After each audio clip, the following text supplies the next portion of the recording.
బీజేపీతోనే బీసీలకు న్యాయం జరుగుతుందన్నారు కేంద్ర మంత్రి కిషన్ రెడ్డి. స్వాతంత్ర భారతదేశంలో ఇప్పటి వరకు కులగణన జరగలేదని పేర్కొన్నారు. దేశాన్ని దశాబ్దాల పాటు పాలించిన కాంగ్రెస్ ఆ మాట ఎత్తలేదని కేంద్ర మంత్రి మండిపడ్డారు. ఇక మండల్ కమిషన్ నివేదికను పక్కకు పెట్టిందన్న ఆయన బీసీలకు హస్తం పార్టీ చేసిందేమీ లేదని విమర్శించారు.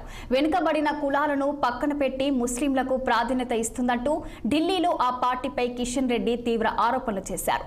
దేశంలో కులగణన జరిగితే బీసీలకు సామాజిక ఆర్థిక ప్రయోజనాలు కలుగుతాయని, వారికి ప్రత్యేక పథకాలు రూపొందించేందుకు గణన ఉపయోగపడుతుందన్నారు. ఇక కులగణన నిర్వహించామని కాంగ్రెస్ గొప్పలు చెప్పుకుంటుందని, తెలంగాణ కర్ణాటకలో తూతు మంత్రంగా కులగణన నిర్వహించారని విమర్శించారు కిషన్ రెడ్డి.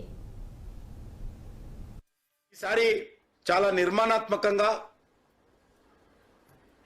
జనగణన చేపట్టడము, అందులో ఇంతకుముందు చెప్పినట్టు కులగణన కూడా జరపాలన్నదే మా ప్రభుత్వం యొక్క స్పష్టమైనటువంటి విధానం. ఇది రేవంత్ రెడ్డి గారు మాట్లాడుతూ ఇంతకుముందు గత 10 సంవత్సరాలుగా ఎందుకు చేయలేదంటున్నాడు.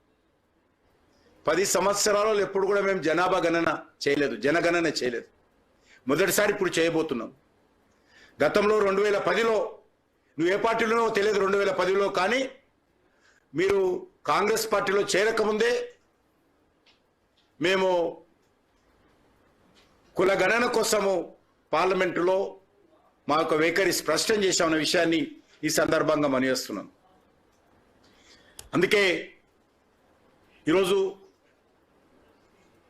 గత 10 ఏళ్ళకోసారి దశాబ్దపు మొదటి సంవత్సరంలో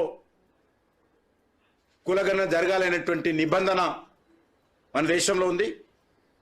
బీజేపీ అధికారంలోకి వచ్చిన తర్వాత మొదటిసారి ఈ 10 సంవత్సరాల తర్వాత జనాభా